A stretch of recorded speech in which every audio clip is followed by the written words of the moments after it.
Welcome, brave souls, to the chilling depths of horror in detail. Today, we're going to share taxi driver horror stories. First story. I work as a taxi driver. I fear the first Friday of every month. First time I got the call was a year back. It was a miserable January night, and the sky couldn't decide whether we were in a rainstorm or snowstorm. The roads were slick, the wind howled, and, most importantly, no one was out drinking. I was going to muster up a cough and tell dispatch I needed to clock out early, but before I could gather up the theatrical spirit, a ride request came in. Wolf Pines Assisted Living Facility to the airport. Good, long fare for outer city rates. First come, first serve. I wasn't the only one who wanted to call it an early night. No one volunteered. I would have kept quiet myself if it weren't for the second plea. The ride had been ordered 3 weeks in advance, but the dispatch girl forgot to put it into the system. She begged for someone to take the ride. She didn't want to get fired. I guess back then, I was a bit sweet on her. Even past the fizzle of the speaker, I could hear the despair in her voice. Couldn't have that. Volunteered just to put her at ease. Plus, airport fares always tipped. Figured I could make a quick buck before turning in for the night, and a quick buck I did make. It's not the money that bothers me. It's how I made it. So, I arrive at the nursing home. It's pouring down something fierce, and I can barely see past my windshield. Fare's nowhere to be seen. So, I sit and wait and pray that I'm not getting someone with heavy bags, or on a wheelchair, or any other combination of things that would make me get out of the car. Then, I think of how my grandma used to complain young folk never help and feel the slightest tinge of guilt. I almost get out of the car to see whether my fare isn't waiting in the lobby for me. But before my guilt drives me into the rain, the back door of my car opens. The man who gets in seems to have at least a century under his belt and smells so much like a hospital I have to roll down the windows. No luggage, though. Just a soaked hat that he places in his lap the moment he enters. I check the destination with him, give him a ballpark sum, and then set off. He doesn't make small talk, and I don't pry. I've driven for long enough not to ask people's business. The old-timer doesn't talk, but he breathes funny. There's a whistling in his throat that makes me wonder about how many smokes he used to take down when he was my age. To drown out that thought and my perverse need for a cigarette, I flip on the oldie station and play the man music he might have listened to in the tail end of middle age. The radio, however, does not stay on for long.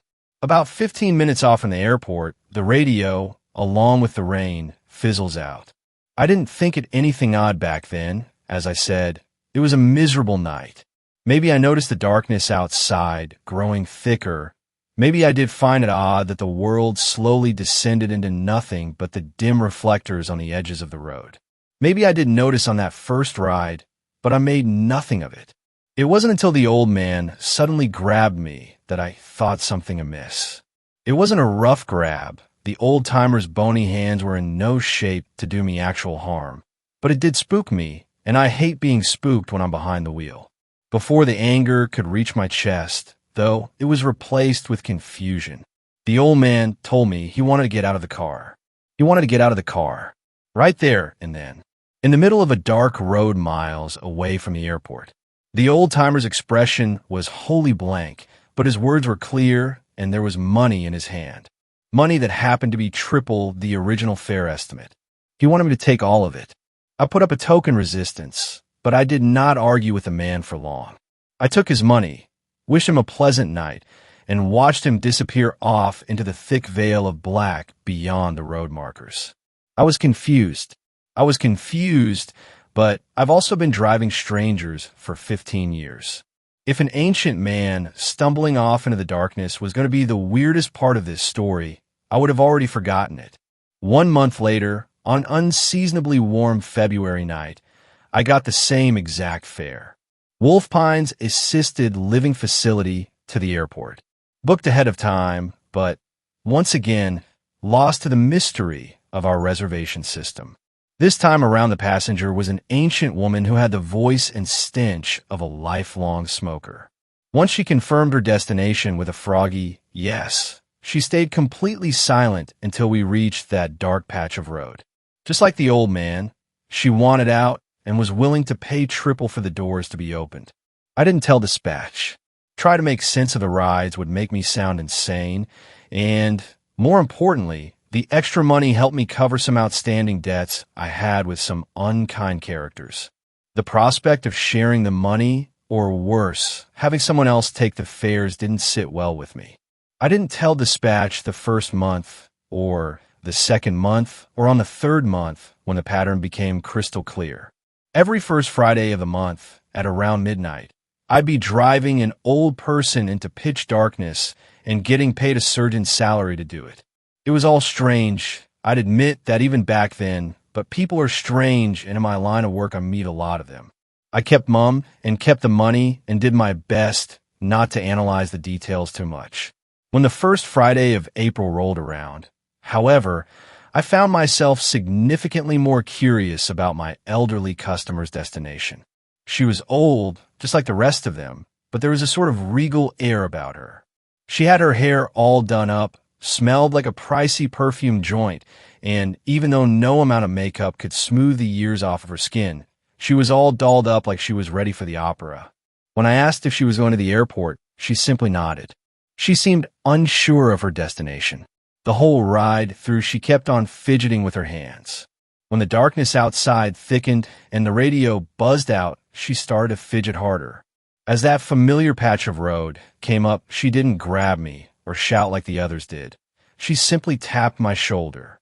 Familiarized with the way these rides usually went, I slowed the car to a stop. She didn't get out. She didn't say a word or ready her money or anything else the old folks usually did. She just sat there, silent, fidgeting with her hands. It's then that I noticed the ring. It sat on her frail finger like the golden arches on a dead stretch of highway. The sort of diamond folks get shot over. She stopped fretting with a tired sigh and then slipped the ring off her finger. "I don't need this where I'm going," she said, as she extended the jewelry to me. I took it. I've been raised hungry enough to not reject a diamond when offered. That was good enough payment for me. I was happy to let her off right there, but then she reached into her purse, paid quadruple the airport fare, and wished me a good night. It was only then that she opened the door and walked off into the pitch darkness beyond. I didn't stop her. I was still in shock from the paycheck I held in my palm. I didn't stop her then, but I should have. I should have locked the doors and called the cops and demanded the old woman explain herself. But I didn't. I didn't want to involve the authorities on account of the diamond, but the ring did pique my curiosity about the care home fares. A couple days later, in the most casual way possible, I approached the dispatch girl. She said that the orders came in through the reservation system each month, but that she knew nothing else about the details.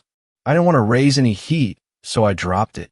The question of the ring still tugged at my sleep, though. So a couple days later, before my shift, I took a ride to the airport. During the day, the stretch of road where I usually stopped was far more populated, but the oppressive darkness wasn't hiding anything interesting. To the left, there were fields of rapeseed, and to the right, up a little hill, there was a fence dividing the public from one of the landing strips of the airport. The top of the fence had barbed wire, and there were no gates to pass through. I almost dropped the matter then, but on my way back to the city, I stopped by the nursing home. When I spoke to the receptionist, I tried to be, again, as casual as possible, but the moment I mentioned I was the taxi driver who picked up fares every first Friday of the month, the girl's jaw dropped, and suddenly she was the one asking questions. She too was confused about the rides. She wanted to know what happened to the old folks, whether there was anyone waiting for them at the airport, or whether they at least talked about where they were going. She suspected something was wrong. The moment I told her who I was, I got a chill down my spine. She seemed like the type to call the cops that might conduct interviews and take evidence. I've been driving a cab for long enough to know what happens to jewelry left in Evans lockers. If someone was going to misappropriate the ring, it was going to be me. I told her everything was fine, that the old folks just got out at the airport, paid me, and went on her merry way. She didn't seem too convinced with my explanation, but by the time she was asking more questions, I was halfway out the door. I just decided to accept my good fortune and move on. My grandmother wouldn't be proud, but that ring was worth more than anything I owned in my life. That diamond bought me my fair share of poker hands. I've always liked to play cards.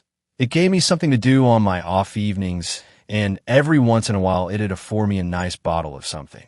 I've always liked to play cards, but the rush of playing for a couple days' wages is nothing compared to cashing a diamond.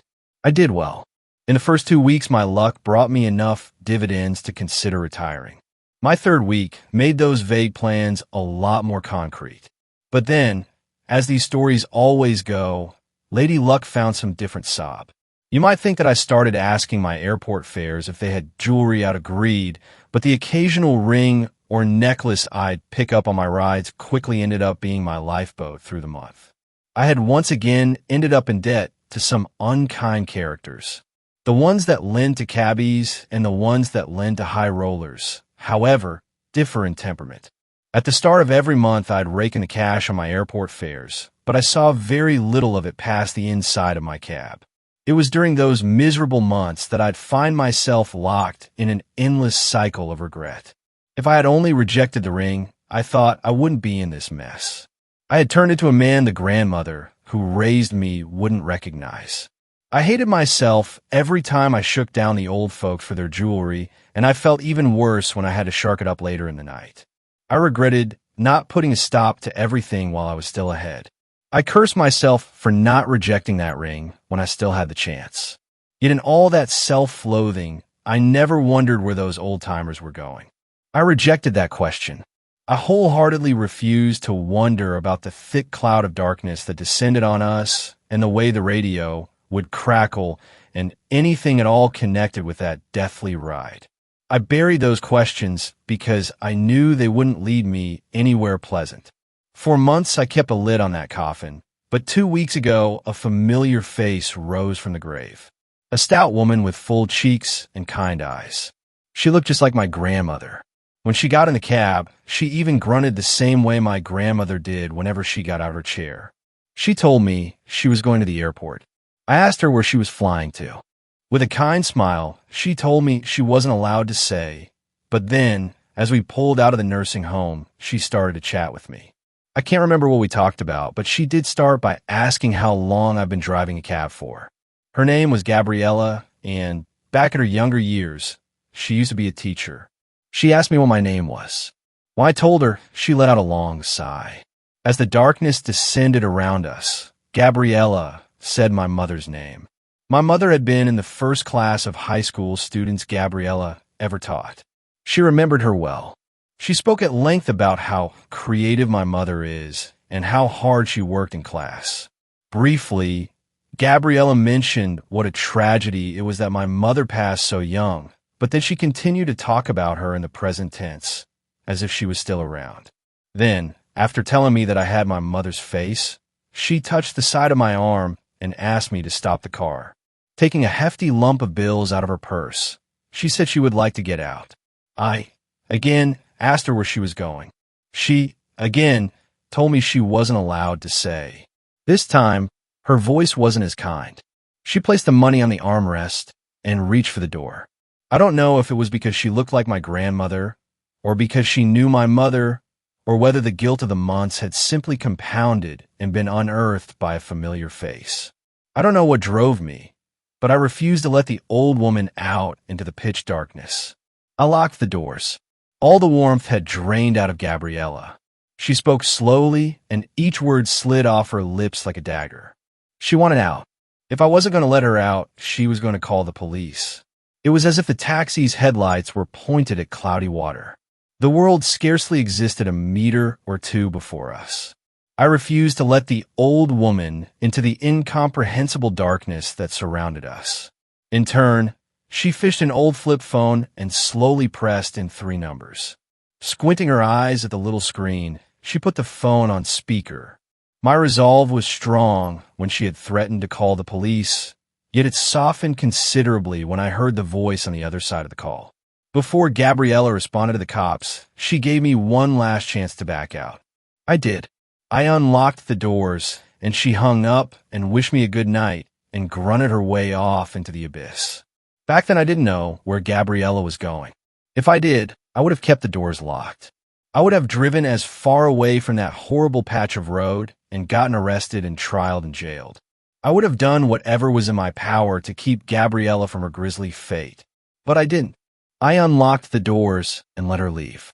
My immediate instinct was to get as far away from that patch of road and never work a Friday night again, but my feet refused to press the pedal. Instead, I just sat there in that patch of cloudy black, completely paralyzed. My eyes were wet, and there was a hot poker traveling up my throat, and it was in that moment of absolute misery that I noticed the purse. Gabriella left behind her purse, and all that bounced in my head was my grandmother complaining about how young people don't help. I flicked on my hazard lights, grabbed the purse, and stepped out into the darkness. The flashlight on my phone did less to combat the murky night than my headlights did. With the night surrounding me being almost impenetrable, I had to paw my way around the taxi to make my way. I couldn't see anything, and in my blindness I almost turned back, but when I reached the back seat door of the taxi, the darkness gave away the slightest bit. As if Gabriella had somehow cut through the fog of black, the darkness lessened from the door of the taxi. My eyes still struggled to make sense of the world, but I could see the old woman once more. She was crawling on all fours up the hill towards the barbed wire fence of the airport. The hill wasn't particularly steep, but she wasn't particularly young. Gabriella was struggling with her climb. Watching the old woman crawl up the hill like a shivering infant made the burning coal in my throat burst into flames. I called out to Gabriella. I demanded that she come down from the hill, that she get back in the taxi, that she explain herself, or at least I tried to call out to her. The moment I opened my mouth, it was as if all the breath had been pulled from my lungs. The shouts that I hoped would dissuade the elderly woman from crawling up that dark hill turned into nothing but strained whispers. I took a deep breath and tried to shout once more, but then, just as Gabriella reached the top of the hill, a terrible sound blasted through the world. It was an unnameable sort of tone that was a mix of low hums and the gnashing of metal. As impossible as the sound is to describe, its volume was deafening. It came from behind the barbed wire fence and was accompanied with the rhythmic blinking of two blood-red lights. The flashing lights and the deafening noise terrified me beyond words, but the effect they had on the frail woman was outside the limits of human comprehension. As if she had been yanked by some eldritch puppeteer hiding in the darkness, Gabriella jumped to her feet and spread out her arms as if she was giving worship to the unseen moon. Then, like an athlete in her prime, the old woman leaped at the chain-link fence and started to climb to its top. There was no stopping her, but I did try. I ran up the hill, trying to scream past the roaring engine that had drowned out the rest of the world. It was of no use. She climbed the fence with incredible speed, and by the time she reached the barbed wire, it was clear there was no stopping her. I've driven a cab for 15 years. I've seen things, disturbing things, disgusting things, things which would steal away sleep from even the most hardened of men. None of them compare to the old woman's meat with the razor-sharp claws of the wire. The metal ate away at her clothes and flesh, yet she didn't exhibit the slightest bit of pain. Instead, Gabriella seemed to angle her body as to maximize contact. Her eyes were rolled back in her head, revealing only the whites, and even from down below, I could see a familiar kind smile on her lips. That smile disappeared the moment she noticed me. As if she had just woken up from a long sleep, her eyes took in the world around her in complete confusion. As gnarled as her body was by the metal teeth, however, Gabriella seemed to be more shocked by my presence than the state of her body. I could not hear her past the indescribable cacophony from behind the fence, but it was clear she was screaming at me. Even with her arm trapped inside of the sharp wire embrace, she tried shooing me away. Then, as suddenly as the terrible sound from beyond the fence came, it started to die down. The blood-red lights, the oppressive darkness, they too started to dissipate into a regular January night. For the briefest of moments, as the impenetrable abyss turned into an overcast night, I could see hints of what was hiding behind the fence. The red lights were attached to the edges of wings. Towering above us, big as an office building, stood a mammoth black Airbus. As massive as the plane was, however, it faded from reality as quickly as its horrid engine. By the time I could hear the old woman, her injuries had robbed her shouts of structure. She screamed, in between her coughs and groans and moans, that it was my fault. It was my fault that I came there and that I saw her. If someone saw her, she groaned, she wasn't allowed to go. They didn't like it when outsiders saw. By the time the paramedics arrived, she was long dead. Not being able to get her body off the fence, a fire truck joined the grouping of blinking lights at the side of the road. The cops were not far behind. There is no sense in telling them about the ring or about any of the other rides that ended in the middle of that dark road. That would only make me a bigger suspect. In regards to the events of that night, however, I told the cops what happened. She wanted me to stop the car. She tried calling the police when I didn't want to let her off in the middle of the road. She climbed the fence herself. The authorities didn't like this explanation, and they kept me in holding for as long as they legally could, but when no direct evidence of wrongdoing showed, they had to let me go. When I left the station nearly 2 days later, I didn't feel victorious. I felt guilty. I had not killed the woman with my own hands. In fact, I did whatever was in my power to keep her away from the horrid things that were hiding in the darkness. I had, however, for months and months and months, led other strangers down the exact same path. I am in no financial position to leave my job, but I hope that getting someone else to take my first Friday of the month shift would be easy. Whenever I bumped into any of my colleagues over cigarettes or coffee, however, they would avoid me. I used to be sweet on the dispatch girl. Used to be. While I was sitting in interrogation rooms, she was busy making up her own theories about how responsible I was for Gabriella's death. The casual questions I asked about the airport fares suddenly turned into evidence of wrongdoing. I might have been exonerated by the state, but the stories that float around my workplace take my presumption of innocence as a farce. When I first walked out of that police station, I was certain that I would never drive between the Wolf Pines Assisted Living Facility and the airport ever again. But as the weeks pass by, I fear that I will. No one will talk to me, let alone switch shifts with me. I fear what will happen on the first Friday of the month. Second story, the cab driver. Lucknow, India, December 16th, 2011. 5 p.m., a cold evening. I had to attend a dinner party around 50 kilometers away from the hotel I was staying in. I called the cab company and booked a pickup at 7 p.m. About 20 minutes later, I got a text message on my mobile phone with a driver name, Abdul Hassan, and a car registration number. I took a shower and got dressed up. Exactly at 7 p.m., I got a call from the driver. Punctual, I thought. I went downstairs and greeted Abdul Hassan, a man in his late 50s. He was wearing a traditional Indian dress, white kurta, and pajama. He was sporting a gray beard. Abdul told me that the drive would take a little longer than usual, maybe around an hour and a half, because of the foggy weather. That didn't bother me because I had to reach the party only by 9 p.m. I checked Abdul's ID and the car number and jumped into the front seat. 10 minutes into the journey, I noticed that Abdul had not switched on the meter. "Mate, you have not switched on the meter yet. How are you going to charge me?" I asked. "Never mind, sir. This trip is free for you." Abdul responded with a smile. "What?" I said with a puzzled look. "Sir, today is my last day in job. I am retiring tomorrow and will go on pilgrimage after that. This is my last assignment, and you're my last passenger. I cannot take money from you."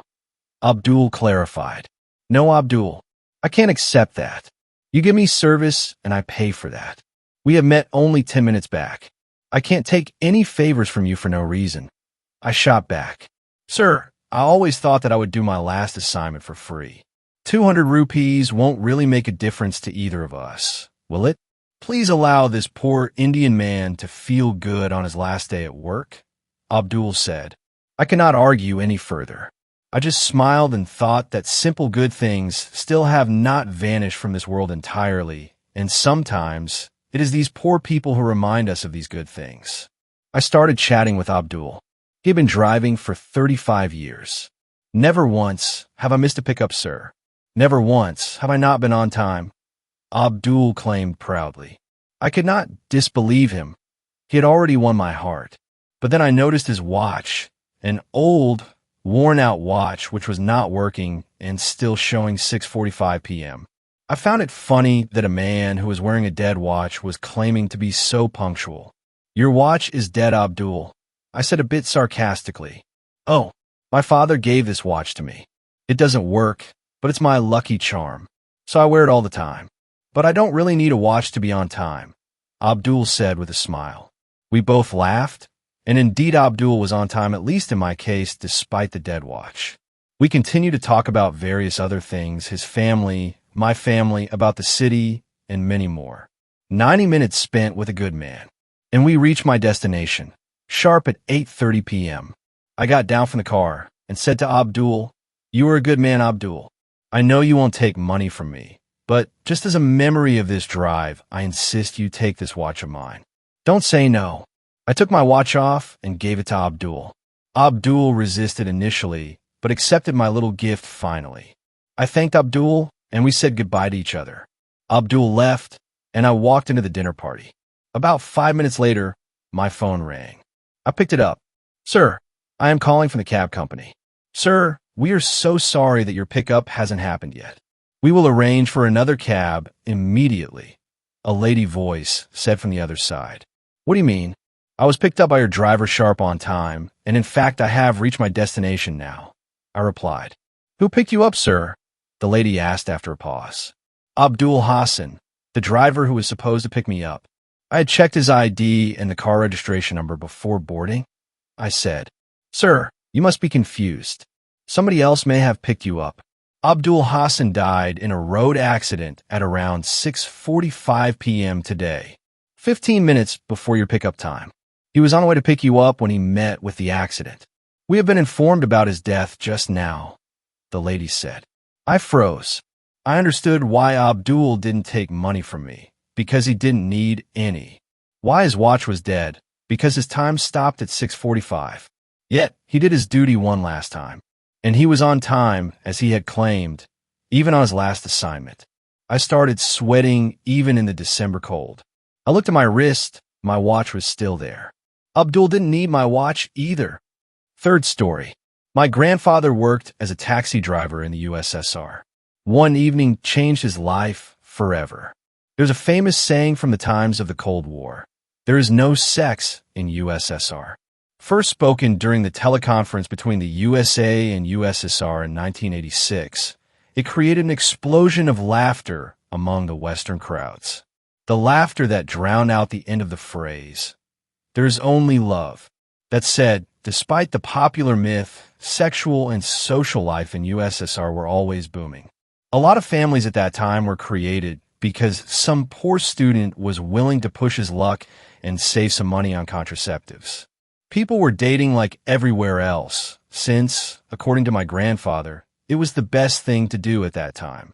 You might think that in a country so strict and regulated, there were no prostitutes, and de jure you would be right. Back in 1937, Stalin proclaimed that in a successful country that is on its way to building communism, women have no need to become prostitutes like in capitalist countries. And then single-handedly decriminalized prostitution, believing it to be the thing of the past. It was probably an ideological step, but as usual, the propaganda was very different from the reality. The prostitutes were still very much a thing. It didn't mean that the police didn't know about them or ignored them. Prostitutes were often arrested for things like being caught drunk in public places, indecent behavior, and other things. But none of those charges were serious, and very quickly they would roam the streets again. But the fact that they were getting away almost scot-free didn't mean that they were fine with being held in jail, even if for a few days. So they were always looking for ways to avoid the careful, ever-present eye of Soviet policemen. One such way was to team up with taxi drivers. Ever since the first taxi driver started roaming the streets of Moscow, looking for people in need of a quick ride, they were always known to be the go-to people when it came to illegal activities. They were not above secretly selling alcohol and contraceptives to couples they were driving, which effectively made them entrepreneurs and thus criminals in the eye of the state. And if you wanted to find some contraband, drugs, or a prostitute, a taxi driver was your guy who knows a guy, with the condition that he was going to drive you there at a triple price. My grandfather was one of such taxi drivers, and according to him, he was making a fortune on such endeavors. He was actively going out of his way to locate possible clients for his female colleagues. A couple of drunk students on the eve after the exam, looking to keep their party rolling, a well-dressed man with a lost look on his face coming out of Leningrad rail station who came from another city on a business trip and who could use an opportunity to spice up his sex life without his wife ever finding out. And the creme de la creme, a foreigner coming out of hotel in Tourist, a hotel reserved only for guests from abroad that the USSR found influential enough to lift the Iron Curtain for them. Journalists, diplomats, and sometimes even royalties. They were the perfect clients. They were always open to meeting an exotic, silent, but seductive stranger in a cold, distant land. They didn't know the prices, and, most importantly, they were rolling in money. Of course, in Tourist always had their own share of prostitutes flocking around it, like small fish around a shark, wanting to feast on the leftovers. These girls were high class, the best of the best, beautiful and mysterious, most of them speaking good English, albeit with a strong accent. They were straight out of a James Bond movie, which, to be honest, wasn't even far from the truth. All of them worked with KGB, who knew all too well that men physically couldn't keep their tongues in check after good sex and could sometimes unintentionally spill some highly classified intel. So while in Tourist was a profitable spot, there was nothing to catch there. The competition was just too harsh. But one June evening, near the sundown, as my grandfather was slowly driving by the hotel, he saw just what he'd been hoping to see. A young foreigner, somewhere in his mid-30s, gently refusing the offers of scantily clad women as he was passing by. The stranger. My grandpa wasn't sure if the man was his client or not. Perhaps the stranger was simply not in a hooking up. But Grandpa decided to test his luck anyway. He rolled down his window and shouted the few English words he knew. "Hey, good girl, not expensive. Go." It was a risk to do so. If there was a policeman within the earshot of him, my grandfather could be arrested for procuring. But luck was on his side. The stranger smiled and jumped into his car, and my grandpa pedaled it. The stranger smiled, said a few words in an unknown language, and stuck his head out the window to enjoy the incoming breeze. "What girl?" my grandpa asked the stranger while they were driving. "Blonde, brunette, redhead?" He was listing the words he knew, realizing that his vocabulary was quickly coming to an end. "Big tits." He remembered another word combination which was always making the foreigners excited. "I want authentic." The stranger suddenly spoke in broken Russian. "Authentic Russian girl. Those girls back there, same as home. I want a normal girl. Racy girl. Racy place. That can be organized." Grandpa smiled, switching back to Russian as well. "I'll get you the race you want, all right. An authentic experience to remember." He stopped near one of the payphones, jumped out, and quickly called one of the dozen phone numbers he had memorized. "Ira, get ready. I'm bringing over a client in 10 minutes. A foreigner." He informed the other side as soon as he heard the phone being picked up. "Mind your tongue, Georgie. I have guests. What if my mother picked up?" He heard the girl hiss at him. A few seconds later, however, she mellowed out. "A foreigner? It's too good to miss out on. Is he going to be all right with a takeout?" He said he wants an authentic experience, so it's your lucky day, my grandpa informed her. "Be ready in 10 minutes. We'll come pick you up." With that, he hung up and rushed back to his car where the stranger was patiently waiting. Of course, Grandpa could call many other girls, but Ira was the best one of them all, and he really wanted his passenger to be impressed.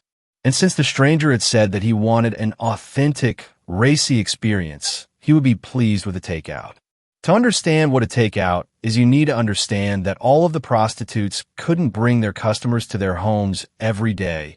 Their neighbors would inevitably start to complain, bringing the attention of the police.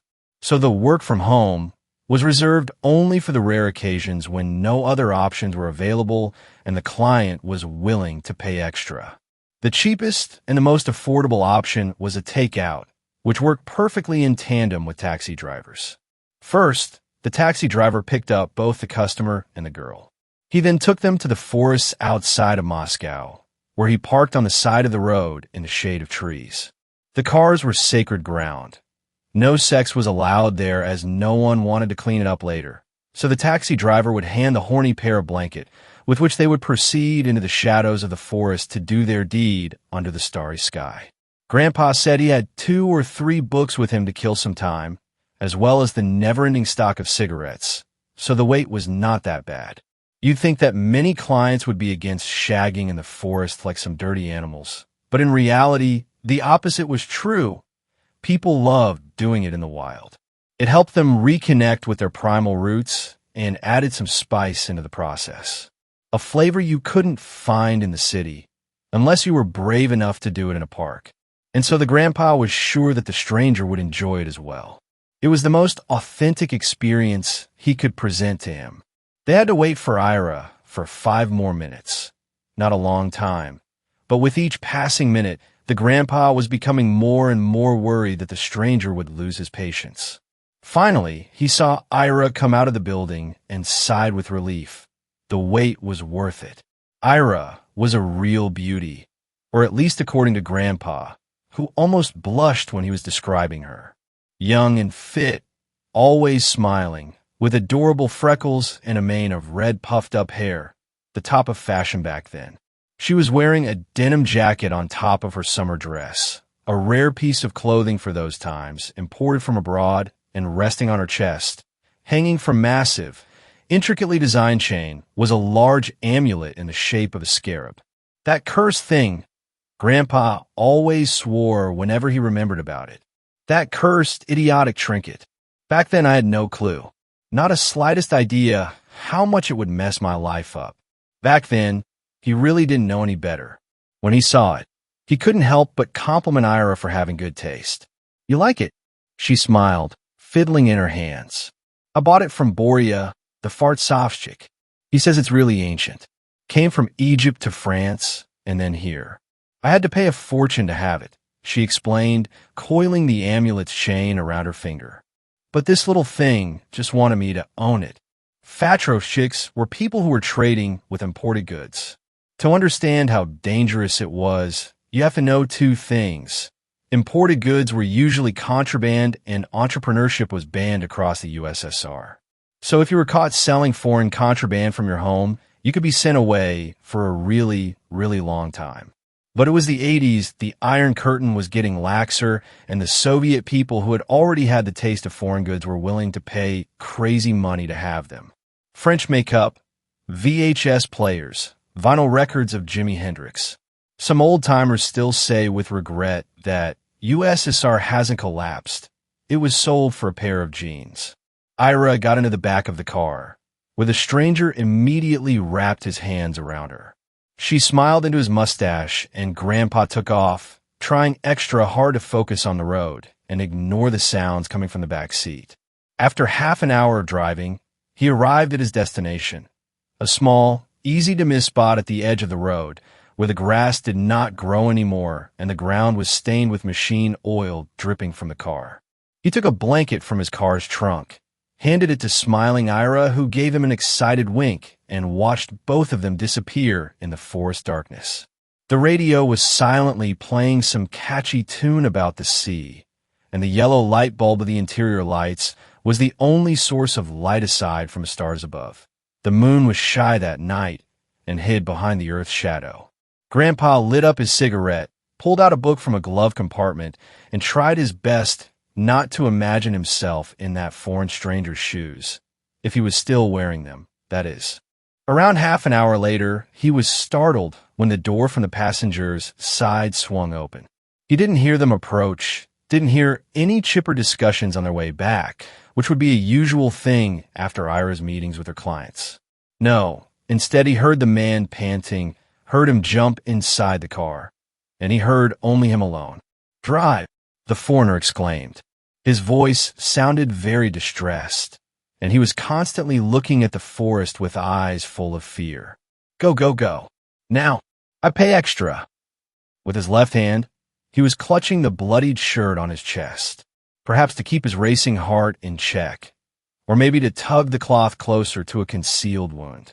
Despite his appearance and the shock he had on the grandpa, my old man still took a second to regain his senses, just enough to resist the temptation to follow the man's lead and succumb to fear. "Where's Ira?" he asked the stranger in a raspy voice. "There's your Ira." He pointed at the forest, continuing to clutch his chest with his other hand. "Crazy bitch attack me. I say racy, authentic girl. I say no crazy bitch. I need a hospital." It didn't seem right. Ira could throw quite a temper tantrum, but she wasn't the one to outright attack people, especially with such violence that it sends them fleeing in fear for their life. Of course, Grandpa didn't know her outside of work, but if he saw how she treats the clients who refuse to pay, then he might as well have seen it all. "Doesn't seem right," he grunted, "and we're not leaving without her." "Where do you say she is?"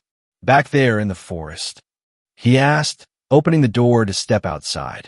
"Don't go," the stranger insisted, grabbing him by the sleeve. "She is super crazy. She attack you. Better go." He yanked the grandpa's sleeve. "I pay a lot. I have money, see?" He opened his wallet and showed my old man dozens of green bills, a forbidden yet invaluable foreign currency, the main reason he and Ira were together on that night. But my grandpa couldn't be convinced. He had to see her for himself to believe it. "We're not leaving her in the middle of the forest at night, crazy or not," he said. "I'll go talk to her and then bring her here. You stay put." "No, don't dash." The stranger tried stopping him one more time, but Grandpa yanked his sleeve out his hands. "Get your hands off me." The foreigner had no chance but to submit. Turning on the high beams, Grandpa climbed out of the car and headed for the forest. The car's beams were flooding the edge of the forest with light, but Ira was nowhere to be seen. When they took the blanket, they took it behind the bushes, away from the prying eyes. That's where he headed. "Ira!" He called for her, pushing the bushes aside. Despite doubting that she would attack him, he was still careful, almost as instinct. What if the stranger was telling the truth? Was she really mauled him? And if she was really so bloodthirsty, would she stop when she saw a familiar face or attack him as well? But why would she? And then, for some unexplained reason, he remembered her amulet. It was the only thing new about her, after all. Grandpa didn't believe in anything supernatural, but could it be that the amulet had some secret compartment with drugs in it, a compartment that the previous owners forgot to empty before selling the amulet? A compartment that could have been opened when two bodies thrashed against one another, spilling its contents into her face. It really felt like he was tracking a starved beast. Grandpa was hoping for the best, and yet he was straining his hearing, ready to hear the branches snap under the heels of Ira's fashionable boots. "Ira," he whispered, quieter than before, a bit more into the woods, and the light of his car's beams wouldn't be able to reach him anymore, leaving him in total dark. Would he really want to hear her coming toward him then? Perhaps it would really be better to go back to his car. He pushed another bush aside, and the shadow that was concealing Ira crept away, presenting her to the light. There she was, her dress and denim jacket completely red from blood. And yet, it was pretty obvious that she wouldn't harm the man, or anyone for that matter. She was dead. She was lying on her back, with her hands spread out in the shape of a cross. Her summer dress was pulled back all the way up to her belt, with its edges smeared in blood, and her panties were around her left ankle. But since the dead had no shame, she remained like that for everyone to see. Her neck and chest were covered in blood, and her scarab amulet, her prized possession she cherished so much, was now almost swimming in it. Grandpa leaped to her to see if she was perhaps still breathing, but nothing. She had lost too much blood to still be living. Driving her to the hospital would be pointless as long as saving her was a concern. But when he leaned over her, desperately trying to notice a faint breath, he spotted a few more details. For starters, Ira's hands had no blood on them. So the stranger's version that she attacked and mauled him was already falling apart. The thick chain of her amulet had left a purple imprint on her neck, and not just on the back of it, but on the front as well. The man involuntarily raised his hands to his mouth when he realized that Ira's favorite trinket was the thing that was used to abruptly end her life. And yet, if she was strangled, then where was all the blood coming from? Judging by the pattern of how the blood spread, it seemed that the wound was on her neck, yet the amulet with its thick chain was obstructing his view. He pushed her treasured trinket to the side to get a better look at the wound on her neck and froze. Perhaps Ira was indeed strangled by her own amulet's chain, but now it seemed that it was done only to subdue her. For the unmistakable bite mark in the shape of human teeth on her neck indicated that the killing blow was done afterward. The last bit of puzzle finally landed in its place. The edges of Ira's dress were bloodied because they were used to wipe the killer's mouth and hands after the man was done.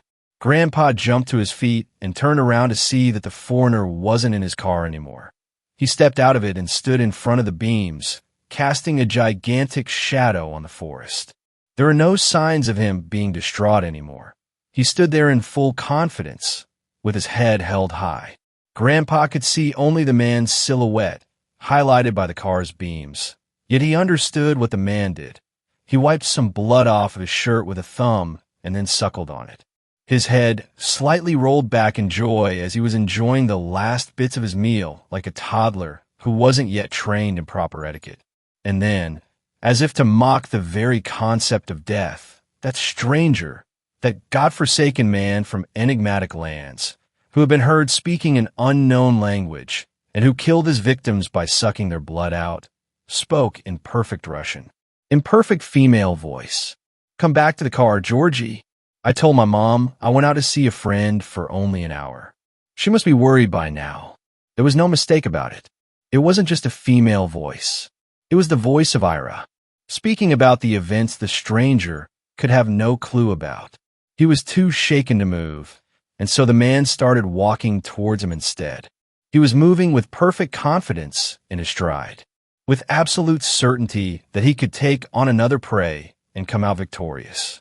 So Grandpa ran away. He rushed through the forest, leaving his car and Ira's body behind. He ran through the darkness away from his pursuer, not even bothering to look back if he was being followed, until many hours later he happened to stumble upon another couple. He says that the man got startled and started threatening him to lock him down if he told anyone he'd seen him there with a prostitute. So must have been so high-ranking party officer, but Grandpa paid him no attention. He headed straight for the taxi driver who brought them there. Taxi drivers in Russia always had a keen sense of solidarity. So when my grandpa emerged from the forest, tired, with blood on his fingers and fear in his eyes, he listened to him. He used the radio to call the dispatch and inform them that there's been a murder in the forest. Only when the police came to the crime scene, they didn't find a man, only the car and the body, as well as the bloodied amulet, with its chain's elaborate pattern matching the bruises on the victim's neck and Grandpa's handprints all over it. Handprints from the time he, concerned with Ira's health, moved it aside to take a better look at the wound. No one had seen him pick up the stranger near in tourist. On another day, Grandpa would consider it a great luck. He also didn't inform the dispatch about that, as he wanted to pocket all of that money to himself. Another grievous mistake. All in all, the detectives didn't believe his story and didn't care that he was the one who called the police, considering it to be a weak attempt at creating an alibi. They had a crime, a suspect, a victim, and, most importantly, the murder weapon which tied everything together. The bloody amulet. As for the motive, unrequited love.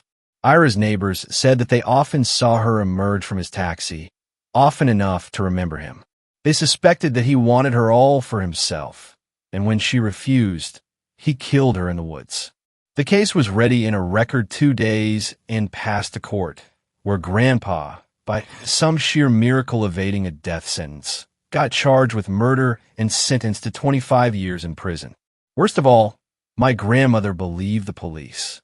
Her husband, whom she loved so much, turned out to be a cheater and a killer of whores. In one moment, Her entire world turned upside down, and it took him 20 years' worth of letters from prison to convince her that he didn't do it. Despite working with the prostitutes, despite liking Ira and blushing when he saw her kiss another client, he always remained loyal to his wife. And so her unbelief was the most damning thing for him. He is free now, although he has served all 25 of those years. I wasn't yet born when he was incarcerated, so it was strange suddenly having another father figure. We get along surprisingly well, so he often shared that story with me. I was always skeptical whenever he got to the part where the man started talking in Ira's voice, but I always let it slide. The man was very old and endured quite a lot, after all. He passed away 1 week ago. I was among one of the last people he spoke to. The night before his death, before his heart gave out and knocked the wind out of him, making him fall headfirst on the hard floor, he told me that story one more time. Only that time, he decided to finish it with a cryptic message for me. A message that is making me question what I really knew about him. Sometimes, the biggest stranger a man meets is the beast that dwells within him. Fourth story. Taxi cab confession. I don't sleep most nights. 4 hours every couple of nights is fine. Staying up doesn't bother me much, though. I was an MP in the Marines, so I was used to long nights of driving around. After I got out, I figured I might as well get paid for it. 2 years ago, I got stabbed in the stomach by a junkie looking for quick cash. I was stupid and tried to wrestle the knife away from him. Turns out I was a little rustier in defensive tactics than I thought. The junkie took my wallet and left me to die with my intestines hanging out. Somehow, someway I managed to drive myself to the ER. I vaguely remember collapsing just outside the front door. The doctor told me that I had died for 1 minute and 46 seconds on the operating table. It took me a few months to recover, but before long I was back on the road. Something changed after I died, though. I started seeing things, strange things. I'm not sure how to explain it. It's as if my third eye opened. I see ghosts, ghouls, and monsters of all sorts roaming the streets at night. I'm a natural storyteller at heart, so I thought I'd share one with you all. If you have any interest in hearing some more, let me know. Taxi cab confession. It was just after 9 p.m. when I got a call to go out to the suburbs. The summer sun had just set. It was my first call of the night. We were going to the airport. Normally, I hate to go out to the suburbs, and this time was no different. I've got childhood issues I'd rather not get into yet. My checker cab, lovingly nicknamed Harriet, my old dog's name, was beat up, but she was reliable. Most customers complain about the smell of rotting eggs, but there was nothing I could do about it. I don't get many tips when I'm driving Harriet around, but honestly, I don't really care. I got to the neighborhood around 9:30 p.m. Something in my gut said to cancel the call as soon as I passed through the guard shack. I was already there, though, so I pressed on. I had supposed since I'd already died once that I could do it again. 147 Maryland Avenue was nothing special. It was a plain house with plain cars and a plain owner waiting outside. I tried to dismiss the gut feeling, but it wouldn't go away. When I stopped Harriet in front of the house, I got a better look at the fare. The man was around 6 feet tall, with neatly combed blonde hair. He wore typical dad clothes, khakis, and a polo. The outfit was completed by glasses that would have cock-blocked him in high school. The fare carried a single rolling suitcase with a satchel resting neatly on top. I popped the trunk, and the man went behind Harriet. There was something in his walk that screamed, "I'm a little off," but only just a little. The hairs on my neck stood on end, and I was fully prepared to drive off without him. He returned to the passenger side and got in. "How you doing?" I asked nonchalantly. It was my typical opener, and I never deviated from it. Hell, I still say it to all my fares. It'll either start a conversation or end it right there. I was hoping for the latter, but I guess the man was feeling chatty. I could always be better, I suppose. The man spoke slowly and seemed to lack any sort of emotion at all. His drawl was nondescript, and I couldn't place where he was from. It was almost as if he weren't a person at all, but like a robot sent here to imitate us. "My name is Charles. What is yours?" I noticed that he seemed unaffected by the stench in the cab. Most people recoil when they first catch a whiff. "They call me Ray." I lied. My name was Charles, but the last thing I wanted was to bond with this man. He gave me the chills. I adjusted the rearview mirror to get another look at him. When I did, I saw that Charles was staring directly at me. I quickly shot my eyes forward. That's odd. It says on the app that your name is Charlie. It must be wrong. You should let your superiors know. Charles' tone had shifted to slightly condescending. Yeah, I'll do that, I said as I turned up the radio, desperate for the conversation to end. I shot another glance to the rearview mirror and saw that Charles looked slightly frustrated. Could you turn that down, please? There was a harshness in the way that he said please that I can't even begin to describe. Not wanting to anger the man any further, I turned the radio off. Sorry, you struck me as a Def Leppard kind of guy. I smiled faintly into the mirror. He did not seem amused. I don't know what a Def Leppard is, but I don't like it. Charles sneered slightly at me, as if I had somehow gravely disappointed him. How had he never heard of Def Leppard? He continued. I was actually hoping to chat a little. You see, I've never confessed to anyone before. I can tell you've seen things in your line of work, but I can assure you that you've never seen anything like me before. Charles was sporting a wicked grin. I really couldn't place this guy. First, he's unemotional. Then he's Chris Brown on a bad day, and next he goes all Charles Manson on me. I started to pull over to the side of the road. I really didn't want to be stabbed again, so I began to take the wrong exit. I knew how to get to the police station from here. So help me God, if you pull over, I will paint the front windshield with your brains. He snapped at me. I heard a gun cocking, so I swerved back into the correct lane. Charles let out a laugh that sounded rehearsed. You're smarter than you look, Charlie. Don't get too smart, he said, and tapped the barrel against my head. From the rear view mirror, I could see that it was a very large revolver, a .44 maybe. I had a gun drawn on me before, but it hadn't felt like this. Of course, I kept my own .38 in the glove box, don't tell my company. But there was no way I was going for it now. There was a soul-draining hopelessness filling the car. What did you want to tell me before we get to the airport, Charles? We've only got about 20 minutes before we're there. I offered a weak smile to the deranged man. That's more like it, Charlie. Now I know we don't have long, so I'll get it all out quickly. Charles uncocked the gun and placed it in his lap. I'm not sure where to begin. I killed my first person when I was 16. It was a man who looked awfully like my father. I stuck an ice pick in between his first and second vertebrae. I saw that in a mob movie once. Why did you kill someone who looked like your dad? I was terrified. He was in the same position to do that to me as well. I knew in that moment that I had the Widowmaker, fabled serial killer of middle-aged men, sitting right in the back seat of my cab. Please, Charlie, if you keep interrupting me, then I won't be able to finish, Charles snapped again. I decided to let him continue uninterrupted. Now, where was I? Yes, first and second vertebrae. He went quiet for a moment. I looked back and saw his thick glasses reflect the passing lights, and he was staring off into nothingness. I assumed that he was caught up in the memory. I was careless, young and dumb. Due to my inexperience, I had left my fingerprints on the handle. You see, the handle which I left buried in his neck and deep into his skull. The handle which was found much quicker than I anticipated. They've had my prints in their database for almost 25 years now. I kept my mouth shut despite the myriad of questions just waiting to be asked. He was the first, but he certainly wasn't the last. I wised up quickly and wore gloves for the rest. Charles began to laugh. Did you know that the police thought I was teasing them by giving them my fingerprints? They were even calling me the Widowmaker. That's what my father, the hero cop, told me behind closed doors. Of course, he also raped me mercilessly behind those same closed doors. They didn't give him a medal for that one, though. I wish I had killed him before his diet of steak, beer, and cigarettes did. His death didn't stop me from killing like I thought it would have. I took the exit towards the airport. We were almost there. All in all, I've killed maybe 16 men. One was a police officer who came close to catching me. He found me with a corpse in the passenger seat. Once he saw my trademark ice pick in the skull, he knew he had the chance to catch a big fish. I gutted him and tossed what was left into the river.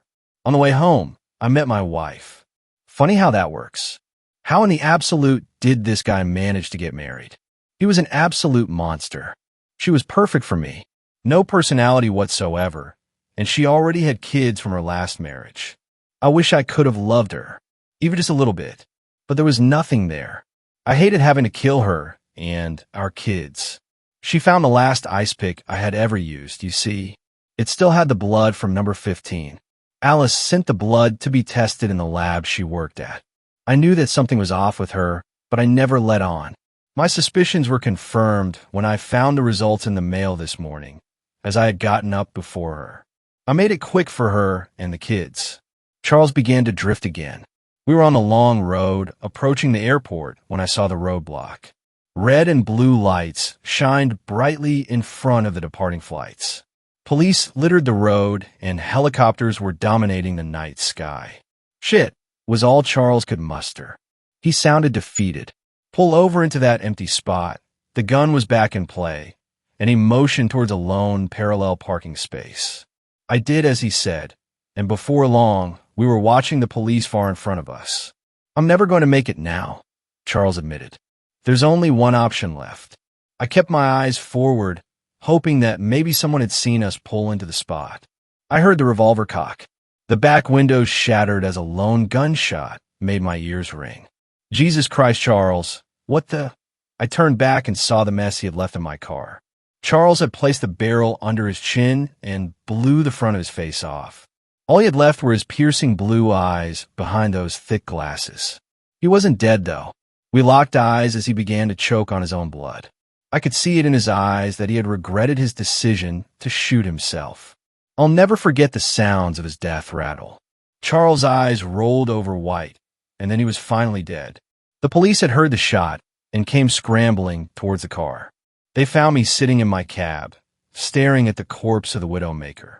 They took me away and told me they found his family at the house, each one stabbed to death in their beds with an ice pick. Apparently, Charles had one more ice pick in the satchel that he had been carrying in his lap. A couple of months went by before the police gave me Harriet back. They told me they even replaced the broken glass, which was a nice touch. Another cabbie gave me a free ride to the repo lot. When I sat back in that driver's seat, it felt like being back in my old skin. When I adjusted the rearview mirror, I saw Charles sitting in the back seat. His face was still destroyed by the revolver. His eyes were white, and he was still wearing those goddamn glasses. Blood was pouring from his gaping wound. The Widowmaker twitched and jerked sporadically as I stared into the mirror. I turned Harriet into a metallic cube later that day. Fifth story. Strange dog creature.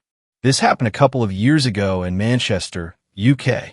I lived in the north of the city in a town called Bury and worked early hour/night shifts at the airport. I'll put the real place names on here for anyone that would like to Google the areas in question. Anyway, one early morning in winter, around 2 a.m., I set off to work. Around this time, there was intermittent overnight roadworks on the motorway, which would send you off at a junction without warning, diverting you back onto the motorway further down. And this night was one of those, taking me off at Worsley and sending down through Worsley, skirting near Eccles towards Manchester's large shopping mall, the Trafford Centre. I knew the area, having lived there a few years previously, but this time of night seemed unusually quiet and deserted on the roads. Normally, I'd see the odd person drunkenly staggering down the street, or late-night taxis scurrying round. But tonight, nobody was on the streets at all. I drove down Barton Road, which, to my left, is followed by a dark canal, which was mist-covered, and slowed my car up to the red light at the intersection just before you cross an old Victorian-era swing bridge, Barton Swing Bridge, which crosses the River Mersey below. As I slowed to the lights, I suddenly became overtaken with an intense feeling of dread and panic. The hairs on my arms stood up, and I broke out in a cold sweat for no reason. I had this feeling like a smackhead or someone was going to jump out of a nearby bush and jump my car. Then, as cliché as it sounds, my car radio suddenly cut out, and the only noise was my idling car engine. The lights turned green, and I suddenly didn't want to go through them, over the darkened swing bridge that loomed ahead of me, almost like it dared me to cross it. I swallowed hard and nervously put my car into gear and crept forward across the junction. The bridge clanked and seemed to groan as I moved hesitantly over it, then followed the curve of the road around a sweeping bend to the left, then to the right, with nothing but tall, dark trees leaning over the road on either side. Around the bend on my driver's side, the right in England, is an old monastery, and through the gates of the monastery I could make out the shape of a dog about to cross the road in front of my car. So I slowed. This dog was huge. It was black. It actually looked muscular from its outline. As I completed the bend, my headlights hit this dog. All I could describe it as, my headlights hit nothing. No reflection off its coat. No details, just like a void, a shadow. This dog turned to me, and its eyes glowed yellow.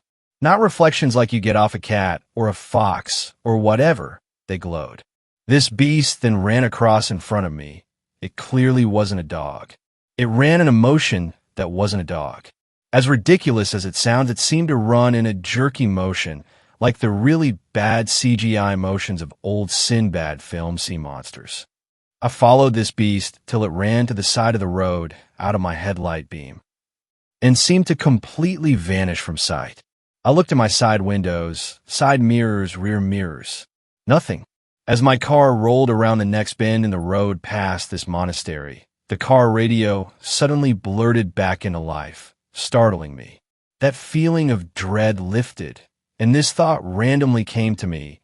You wasn't mean to see that. It wasn't for you. I felt completely normal, but absolutely perplexed by what had just happened to me. I looked up things that might be this thing I saw. Nothing sounds like it. A thing called the Manchester Shug, which was a headless dog or something, but it doesn't sound like what I witnessed. If anyone has any clue, I'd love to know. It's bugged me for years now. Thanks a lot for watching the video. Till the end, subscribe to Horror in Detail for more videos. Drop your suggestions in comment section.